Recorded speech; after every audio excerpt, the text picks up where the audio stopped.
Tesla CEO Elon Musk has suggested that the recent explosion of a Cybertruck outside the Trump International Hotel in Las Vegas may be linked to a similar attack in New Orleans. He speculated that both incidents could be acts of terrorism. With both vehicles rented from Turo, a car rental service, Musk emphasized that the terrorist chose the wrong vehicle as the Cybertruck's durable design contained the explosion and directed the blast upward, preventing significant damage to the hotel.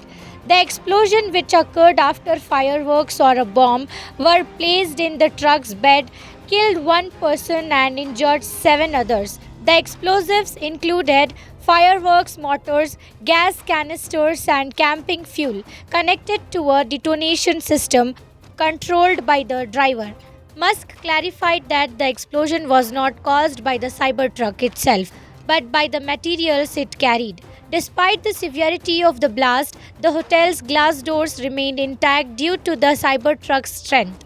Las Vegas Sheriff Kevin McMahill confirmed the explosion occurred just after 8:40 a.m.